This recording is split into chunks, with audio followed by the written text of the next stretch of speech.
Good day, our viewers. This is Dr. Kaveh Lahiun coming to you guys live with another fantastic interview through Wellness Influencers with Dr. Jason Dean. Dr. Jason Dean has joined us today. Hopefully, we will discuss some of the topics that I am so enthusiastic about talking to this specific doctor about. So, Dr. Jason, welcome. Thank you, Dr. Kaveh. I appreciate you having me on. It's always a pleasure talking, obviously, to another doc who's in the same healthcare field, but also to spread as much education as you can. So again, I appreciate it. Thank you, sir. So give us a bit of introduction about yourself, how long you have been practicing, where you are, what you do, all the relations. Yeah, so a doctor of chiropractic here in the States. So you're in Canada, we're down here in the States. I'm in Florida. I'm originally from New York, moved down here. I met my wife, who's a chiropractor, and she I was in the business world. And so I had really nothing to do with chiropractic. I wouldn't say I was medically educated necessarily, but I grew up in the basic medical paradigm. I was adjusted though as a kid off and on by a chiropractor, my local community. And so that was really great. But then I moved down here. I was in the sports world. And then I kind of hit my, I guess you'd say like the glass ceiling, where there was, I came to my breaking point when there were people who were above me from a corporate standpoint who didn't know as much as I knew about the area I was in. And I was kind of being held under that. And so I made a decision to kind of walk away from that and be with my wife. I was engaged with her at the time, and started just doing business in her practice. But after a while, I saw so many miracles that I decided a crazy thing, which was go back to school in my 30s to be a chiropractor. And so I've been practicing about, 6-7 years now. It goes so fast, 6-7 years on my own. We're in the same practice. We have a big practice here in the Orlando area, and I do chiropractic, do nutrition, and have a lot of fun. We help a ton of patients, and that's kind of my story. I was actually sick. I shouldn't say sick, but I was that 20-some-year-old who was not feeling great, but was kind of lying about it. And that was how my story turned into, hey, I probably should start going and helping people with the same problem that I had, because chiropractic nutrition is what got me well and escaped me out of going down a very dangerous medical road at that point. Perfect. Now, at Wellness Influencers, we always are looking for ways to influence everybody's wellness and help them choose a path that helps them the best. You and I both agree that paramount to any sort of change is a mindset. So, Doc, give us some of your pearls of wisdom when it comes to mindset, and how would one, set forth a path that helps them get the mindset? Yeah. So before I dive into this, Doc, I'm because we're live on Facebook now, and not everyone knows this, and people know that I'm a very outspoken, opinionated doctor, and but Doc here is in Canada, and so you will not hear me talk how I normally talk, because I want to protect him, because Canada doesn't allow us to say some things that I would normally say. So I just want people to know that that's why I'm kind of beating around the bush a little bit, because obviously we're friends, and I want to keep him safe up there. Thank you, Dr. Jason. Thank you. But I wanted to let people know that's why I'm being careful, and I'm not going to talk about some of the stuff I talk about, because I want this to go out and educate people. And if that's the rules they have to play by right now, I want to make sure this can still help your patients. So that's why, absolutely. Mindset. Let me dive into the mindset, because we get people all the time that come in and they've been through the medical paradigm, and the average person comes in honestly on 5 to 10 medications, if not more now. And one of the problems is when they go in, I always talk about being labeled. And so when you're labeled, you go in, and most medical doctors are trying their best, but they're working with what they have to work with. And I can understand that and appreciate that. I wish many more of them educated themselves more on what the possibilities for health are. But a lot of what happens with patients, and I think this is one of the most dangerous things in healthcare/medicine, is giving the power for somebody else to take on a label. So whatever you diagnose them with, whatever the words are that you diagnose, and I'm not going to say those words because obviously I got to be careful what we say here, but whatever they're diagnosed with, unfortunately, a lot of those patients take that home with them. and they start living in that world, and they say, in our world down here, it'd be like, oh, well, yeah, I heard somebody the other day, so, well, I have the arthritis, or I have the diabetes, or whatever it is. And just them saying that we know the mind is very powerful. I mean, I would say somewhere upwards of potentially 75% of illnesses could be, along the psychosomatic or mindset aspect. And so I think that's the most dangerous part, because you can very simply, easily give someone a label. They take that label, they own it, unfortunately. They call it themselves. They say that they had that thing. And next thing you know, they're looking into the chemical world for answers to that. And unfortunately, you can't have that. And even if you go down the medical road and you get medical therapies or modalities, the important part is that person should always be concentrating on that they want to get rid of that, or they don't want to have it in the first place, and they actually want to heal. And so I think that's so important, is the fact that, one, not labeling them with a diagnosis, which I think is just a label. It doesn't mean anything. It's a symptom in the body. It's a bag of symptoms that they turned into quote unquote diagnosis. But empower your patients to know that they can heal. The body does heal from the inside out. And when you do that, you're empowering somebody. And I don't ever want someone walking home with a label. Even in the chiropractic world, when it's a subluxation or something's going on there and they have a bone out of alignment, educate them that, guess what? That bone will actually go back into alignment. When you do, your body and your systems will work better. Just furthermore to what you just had said, Dr. Thurman Fleet in 1934 in Texas, he came up with the zone technique that he pioneered, and now we have Dr. Peter Goldman that he's basically doing it further in. And his whole idea was that the mind, nobody has seen it, nobody has touched it. It's like God, nobody has felt it, but we give it a shape with how we want it.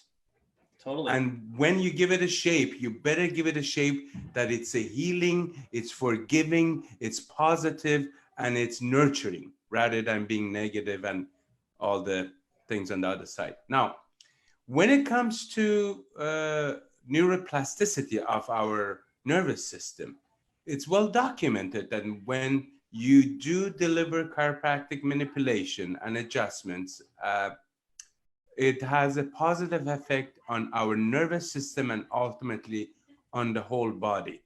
If you could please just go through some of those effects, I would certainly appreciate it.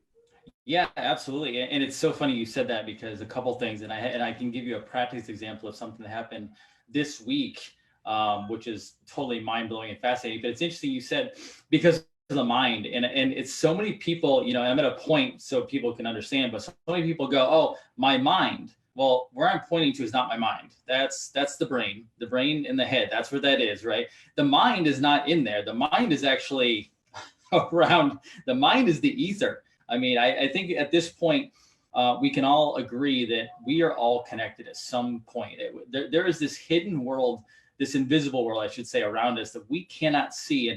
And I always credit children, because children are using their imaginations. They're saying certain things that we don't necessarily as an adult understand fully, because I think they're more spiritually connected. Their mind is more connected to the universe, the galaxy, to God, whatever you want to call it, whether it's all those things or one of those things. And people forget. We kind of been programmed to forget about that, and we don't understand it, and we start paying attention to solely just the body and the negative thing that might be happening or the pain you might be feeling, versus what is the potential outside of you. And obviously that goes into some quantum physics and spirituality, but it really is all tied. And I think that's why chiropractic was almost taught as a religion in the very beginning, not because they were making it a religion, but because there's a spiritual aspect to what we do.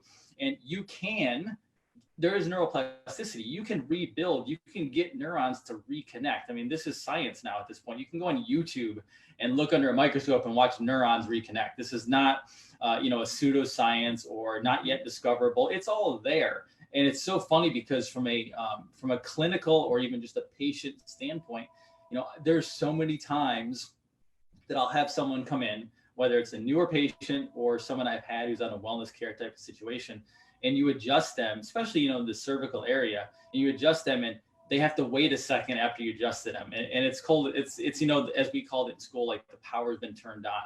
and they have to wait a second because it's almost like they're in a dream state. Like their brain has just shifted. Things have just turned on. We've taken pressure off the nerves, off the brainstem. It's so, so important.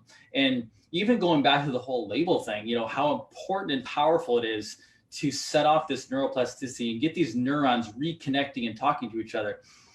This week, my wife who I practice with she had a patient come in actually the end of last week, and for her first consult, and the woman was, I think she's in her 50s. She walked in looking like she was 80 years old in a walker, all crouched over like an old lady. And earlier this week, she accepted care, got her first adjustment. And my wife, I'm more of a diversified technique individual. I do quote unquote the hard adjustment because people like to hear the popping, and we teach about the cavitation. My wife is actually more of a gentle adjuster. And so she uses a lot of activators. She uses a lot of very gentle techniques where you don't necessarily hear a cavitation. And people are like, well, I don't understand it. Well, just because you understand it doesn't mean it doesn't work. So she adjusted this woman, and using just an activator and gentle techniques, no popping, no cracking, as people call it. And we love what we do, and I believe in what we do, and chiropractic is amazing. Yet yesterday, as we were starting our afternoon shift, I walked around the corner, and my wife was walking down, and right behind her was the same woman, no walker, not hunched over, standing upright, walking behind her like a few feet. And I was going to get a patient, but I actually stopped for a minute to actually appreciate the moment, because, and as she went by, so she's going to her room. I stopped the patient and I said, do you realize what you're doing right now? And she's like, what do you mean? Because we forget, right? People forget, especially patients forget. I go, chiropractic was built and based on miracles, meaning you really only should need so many adjustments as you move through your life, you know, say in a year, because the body's supposed to heal itself. You know, I get into that whole mode of, you know, why does someone need so many adjustments to get back to where they should be? Like something else is not working in the body. But I said, you are a testament to what D.D. Palmer founded in 1895, and the fact that you got one adjustment with gentle techniques, and 2 days later on your second visit coming in, you're walking upright. That is the power of adjusting the spine and turning the nervous system back on. And, you know, that takes in so many factors at that point, but I wanted to share that with you and the viewers. That's amazing. Dr. Jason, image of healing is huge when it comes to doctors and patients. And what I see as chiropractors and so-called alternative care, which again, I have my issues with that too, that we treat the patient as a whole. We do not treat symptoms. We treat the patient as a whole. So we consider that human being that's sitting in front of us with that certain issue as a whole. And that becomes our strength. And it gives us that much more edge. Now, when it comes to nutrition, obviously nutrition is huge. Mindset, now we have to do nutrition, making sure our body gets all the nutrient that it needs. What are some of the suggestions you would have there?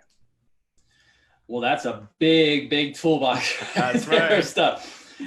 Well, you know, and it's funny because I know a little bit about the European countries from a standpoint of like the food system. I don't actually know a ton about the Canadian system. I have a lot of friends in Canada. I'm assuming they're probably a little bit better up there from a standpoint of nutrition based on some of my friends who just, you know, more physically fit and look better. In America, obviously our food system is a disaster down here. It's run by a lot of big business, government, et cetera. So one, you got to lower the toxins. I mean, that's one of the biggest components of handling somebody nutritionally is we are such a toxic society now, food, water, air, et cetera. And people, I mean, you know, you can just turn the news off and lower toxicity and increase your health. I mean, we talk about detoxes so much, and I think one of the first detoxes before you even put sometimes nutrition in you is turn off all the negative around you, because again, there's your mindset. You know, you put in negative into this, you're going to get negative things throughout the body. But from a nutritional standpoint, I mean, you have to have enzymes. So our food system is broken down. It's unfortunate. It's going through a lot of different things. We have a lot of issues, but the body has to start breaking down food to start with. On top of that, you got to open up all detoxification centers. So I have friends who, I have a buddy who I interview off and on all the time, and he talks about, not necessarily needing detoxification. And I actually think he's right from a standpoint at the origin of it. The problem is we have so many toxins going into our body now that our body kind of forgets or blocks the detox channels. And so we wonder why we're all clogged up. And, I'm in Florida, and so it gets very warm down here. It's warm all the time for the most part. We have winters, but we don't drop down that low. And so down here, we have central air everywhere. We keep everything nice and cold inside. And down here, it's known that you change your air conditioning filter once every month, usually at most, right? I'm from upstate New York, more near Canada, actually. And there's no such thing as air conditioning filters, really. I mean, I don't ever remember anybody changing an air conditioning filter. That's the heat right. came off, right?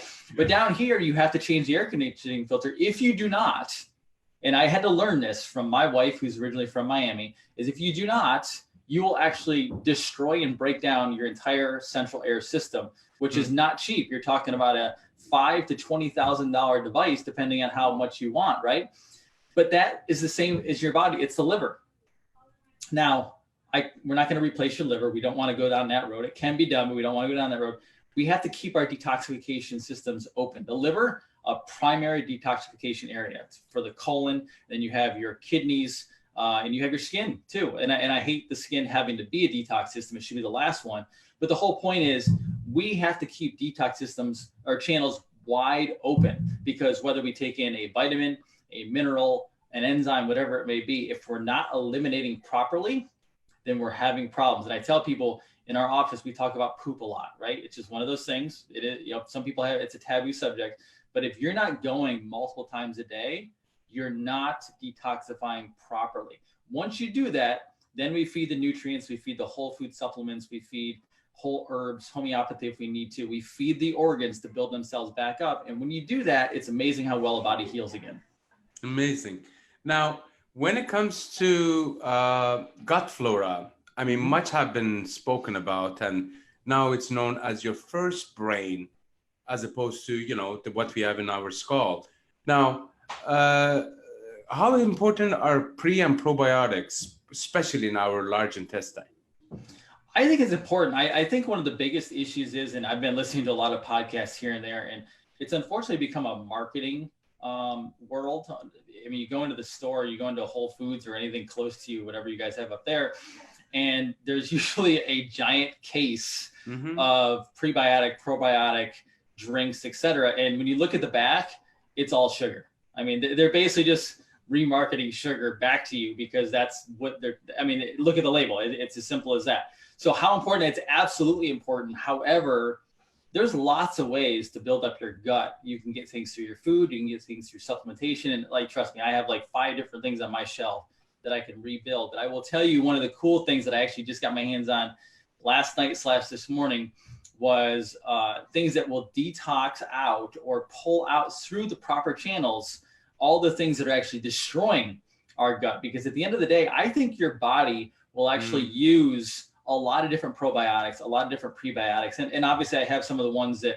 are really great, and I'm sure you know where those are as well. We can all get our hands on them. That's the biggest thing is things like glyphosate, things like the toxins that actually clog up the gut. And we actually just got a new product in that will go in there and pull out, and not just pull out as in bypass your system pull out, because I don't want to be a symptom person, but it actually opens up the proper channels to allow your body to detox those things out. Because at the end of the day, the reason why the gut is so beat up is not because of lack of prebiotics and probiotics. It's because the system was taken down. It was destroyed. Food system, again, chemicals, insecticides, pesticides. We need to get those moving out of the body. Once those are moving out of the body, you can build your gut up actually relatively easy. I mean, it takes some time, but the biggest component is you got to get the junk out so that when you do put in the prebiotics and probiotics, it actually works. And yes, it is 100% tied to your brain. We see that every single day. When the gut gets better, when you remove all the stuff out, whether it's the toxin or just the poop itself, the brain starts clearly thinking again. It really is kind of amazing. So, Doug, would you put detox first before you start building your flora and your taking your supplements? Like, where do you put the detox? I personally want the colon and the kidneys moving immediately first, Mm. because I'll be honest with you, this is another one we see a lot of times, is that you have people putting supplements in, they're starting to go eat good food and everything else, but they're still only going to the bathroom once a day or once every couple of days. Well, that tells me how much are they actually absorbing. Mm. So I don't feel personally comfortable rebuilding anything or rebuilding gut flora or even helping a bunch of organs build up until we know that the colon and the kidneys are moving. Because hey, at the end of the day, I'm a capitalist. I like to sell things. I like supplements going off the shelf and going into people, but I also feel bad if I know that supplement isn't getting absorbed. That's a problem for me as well. So yes, I totally want all detoxification channels moving at all times. And now, what kind of a detoxification do you use, especially for glycosides? So actually, we just got some products in with the homocysteine in them. So they're actually going Mm. in, and I'm learning more about this as well. So there's a PON1 channel. You can go look that up. It's genetics, and I don't want to go deep into it right now because I'm actually learning more about it, and I don't want to give you false information. That's okay. But what it does, it goes in and it actually opens up the channels to allow the body, again, because it's homocysteine, right? So it allows the body to start actually detoxing on its own and empowering the body. Because again, if I take a supplement and I get the body to bypass itself, technically I'm still, again, handling a symptom. And I don't want nutrition to become medicine just in a different form, right? I want it enabling the body. So when I teach patients all day, no matter what I'm dealing with nutritionally on them, I am empowering the body to get back to its natural healing functions on itself. Because my paperwork says I don't treat, I don't diagnose, I don't heal. I get the body working well enough again to let the body do whatever it wants to. Because guess what?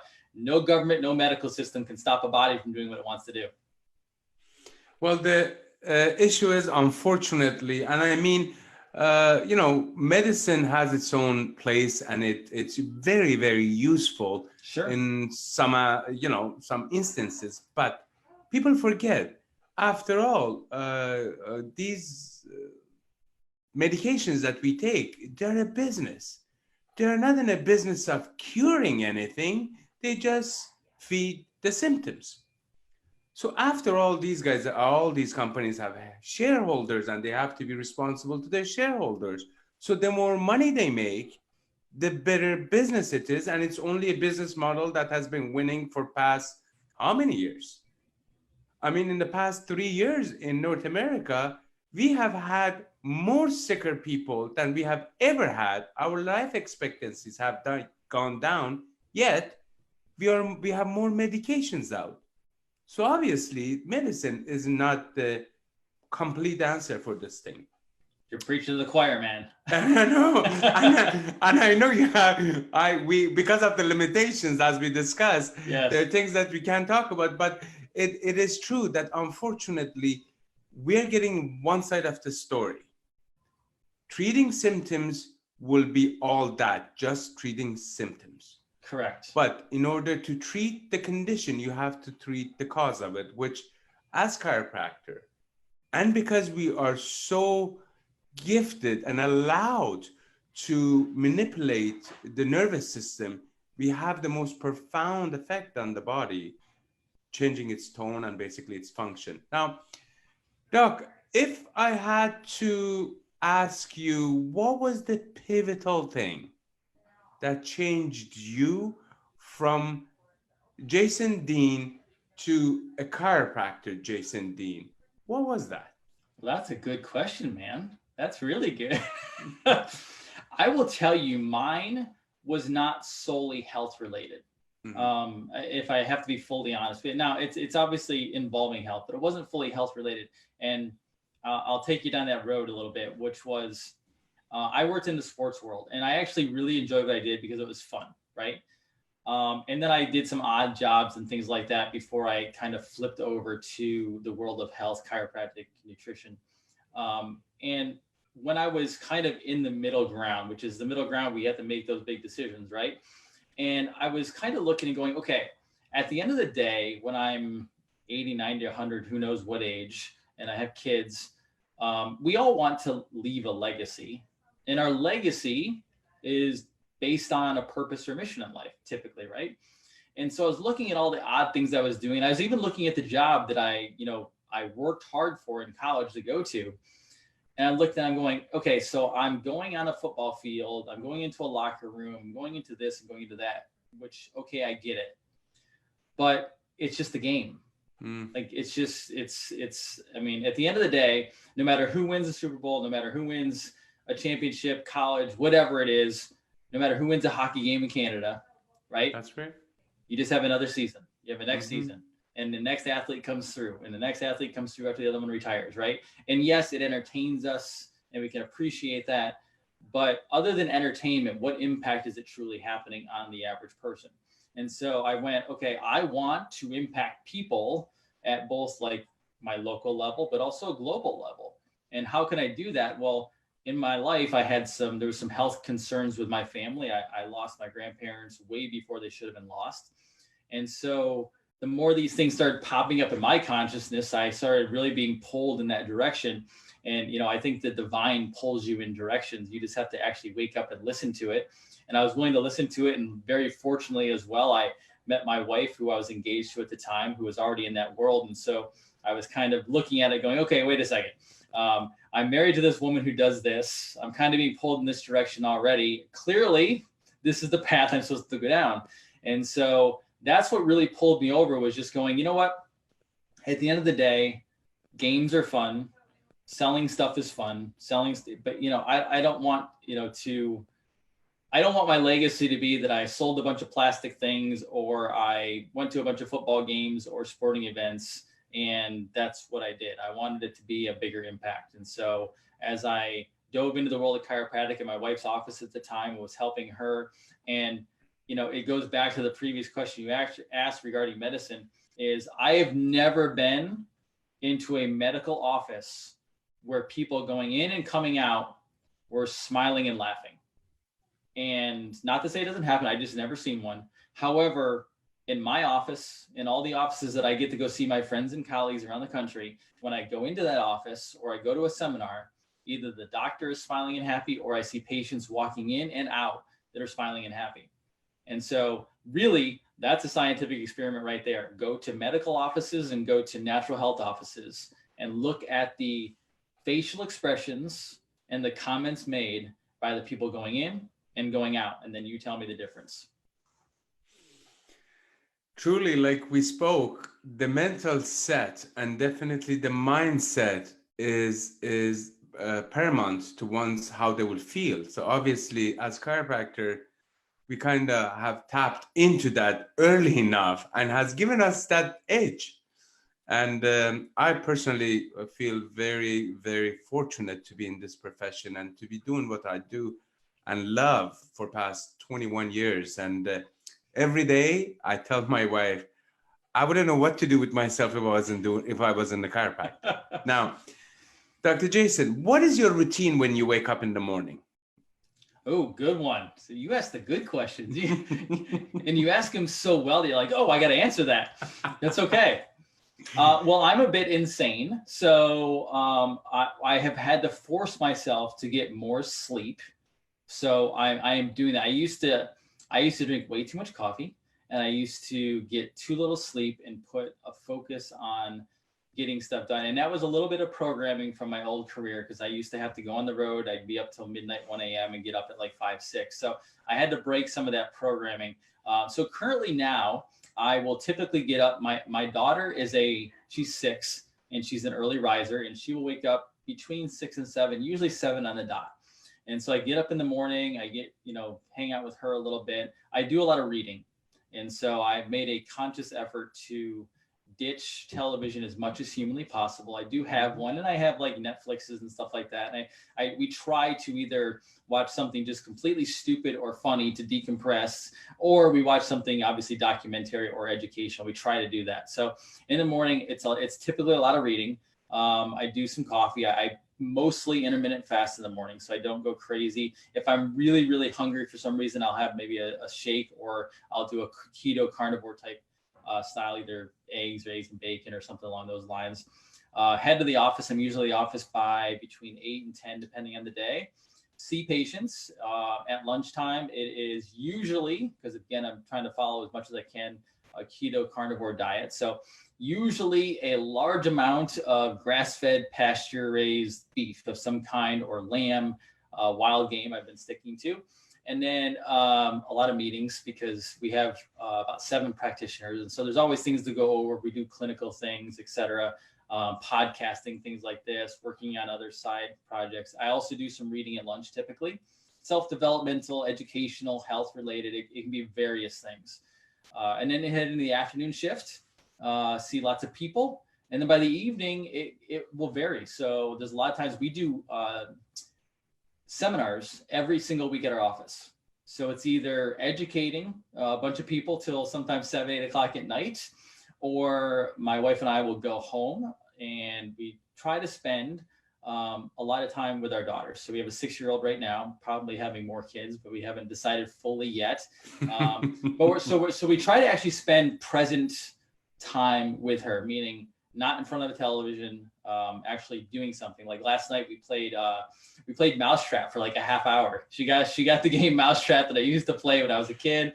And we were playing that last night, and then she went to bed. And honestly, I read for about 2.5 hours, and then I did a little bit of stuff online, things like that, and then went to bed. So, I mean, it's, I consider that a really exciting life. I'll be honest with you. My wife and I consider that exciting. We do as much as we can to help our church, charities, etc. Some people might think that's really boring because there was no TV or very little TV in there, but I find that enjoyable. I get up the next day and do the same thing. And my wife and I, but always also our office, because we're very close with our practitioners and our staff, we make a focus on constantly improving ourselves and educating ourselves. Fantastic. Now, I know you said you read a lot. Yes. Give me a book that has just made you go, especially when it comes to personal development. Ooh, good question. Personal development. I actually was just reading a kinesiology one. But honestly, life-changing was Napoleon Hill. Oh, wow. Yes. Yeah. So I would agree. Yeah. So that was, I didn't always grow up with the most positive mindset in the world. And so I have had to do a ton of work to reverse some of that. And so really understanding it. And I will even tell you this, that my wife is ridiculously good at this. She's so intuitive, so tuned in. It's like the universe, God flows with her all day, every day. If she just asks for it or makes a mental thought about doing it, like, it's done. I have not always had that. So I am actually working very hard to create more of that for myself, so that I can just kind of like say, flip the switch, and, you know, my thought goes to what I want and work towards that. So I do a lot of, Napoleon Hill was one of my favorite books, but there's 2 of them. But Think and Grow Rich, I believe, is the first one I read. But also sitting down, I'm a big follower of people like Grant Cardone, Gary Vaynerchuk, writing out goals as much as humanly possible. And it's so funny because sometimes we fall off kind of writing down our goals because, you know, we get out of the habit of it. But I stumbled upon a journal about a week or so ago of one that I was writing 2 years ago, actually goals from 2 years ago. And I looked at it, and now I didn't hit every single goal, but I will say that about 2/3 to 3/4, I either hit dead on or I hit a variation of it. And so I was like, wow, that's how powerful that is. The fact that you writing down, focusing on it, putting your mind on it, you actually can create that to happen. I mean, it's well documented that when you write your goals and you basically focus and try to learn as much about it as possible, the brain's neuroplasticity creates these new fissures and grooves that basically help to conduct more neurons and basically affirm and keep that thought process going. Absolutely. And the ones that I didn't hit, I will tell you, it wasn't because I failed at them. Actually, the ones that I didn't hit was more the fact that I changed my viewpoint and I actually went in a different direction. So it wasn't that I missed it or I failed at it. It was actually more that I kind of changed it anyway. It's amazing when you discuss these things. For example, when you tell people, what would you like more? 95% of people say money. But in reality, it's not really money what they want. It's what money gets them. That's why they want it. Yes, and So, I think we all battle that. Like I mean, yeah, I'm not. I am no stranger to that. There's still certain times where I'm like, well, I need this amount of money to get to this point, and I have to reality check myself and go, no, you're trying to actually get to a certain thing, because if you do the goal right, if you create the thing you want to create, money is just the thing that it's kind of the payback you get from the universe and from people for what you actually created. that's right. That's right. And truly, if you really dive into it, you will see that, for example, I'm going to use an example. Somebody says they want more money because they can go on a vacation. So it really isn't the money. It's the vacation and the time off that they're after, not so much of the money. Yeah, So the person is looking for the break that's right. from life, and there's that common cliche out there that like you shouldn't need a vacation to be happy or that kind of thing, whatever. But guess what? Everyone needs to disconnect. I mean, come on, like hey, I'll be honest with you, it's almost time for a long weekend vacation. Like not because I hate my life, because man, I wouldn't mind 4 days to just kind of chill on the beach for a little bit and kind of write down some thoughts and read a little bit more and hang with my family more. Like that's just reality. Truly. And the other aspect that I think most of our colleagues forget is that our work has a lot to do with people's energy. And people Yes. who come to your office, they generally don't have the highest energy level possible. So you're constantly are channeling your positive energy to other people. And I mean, when you give it away, you have to take time to make it back and basically sustain it again, or otherwise you burn out. Yeah, it's funny. I have a therapist who I take care of, and she talked about how many hours she was working, and then you have some people come in who are like, oh, well, you're not available on this day or that day or whatever, and kind of like, oh, you're not working the 40-hour week. And I've actually told some patients, I go, we actually work more than 40 hours typically, because between the administrative stuff and records and things like that, and then clinical, I said, but the thing what people don't realize is it's not that we don't want to work quote unquote 40 hours to help people. But honestly, in a clinical world, about 20, 25-ish hours is really a full-time job, because keep in mind, we're not just at a computer all day long. We're not looking at inanimate objects. We actually are dealing with puzzles from people, and every single person that comes in is a completely different case, a completely different mindset, completely different everything. And that can be very taxing at the end of the day. So after 20, 25 hours of that, you're ready for a little bit of a break. You definitely are. Dr. Jason Dean, it was absolutely a pleasure, sir. Thank you for devoting some of your time to this program. We are definitely happy that you came and accepted our invitation. Hopefully, we will have you on back sometimes when it's perfect for you. Now, if for our viewers, listeners, who are trying to get a hold of you because you're a multifaceted doctor with much ability to speak on topics which unfortunately we couldn't cover today, where do they get a hold of you? So the best places to get a hold of me are on my Facebook page. Just go to my actual name. I will tell people that before they go there, just be prepared. It's not for everybody. I'm very opinionated. I can say what I want to say in the US.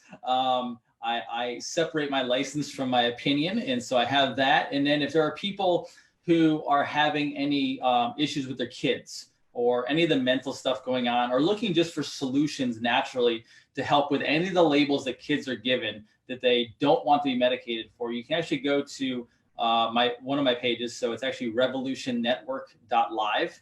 And you can jump on there and you just enter an email address literally, and you're going to get like 38 pages of natural solutions to help you and your kids on that. So, Facebook, those are the perfect places to go. Thank you so very much, sir. It was a pleasure. Hopefully we'll see you another perfect day. Doc, I appreciate it. You're amazing. And you can just give me a call. I'm here at your beck and call. Thank you so very much, sir. Take care. You're welcome. Bye-bye. Bye.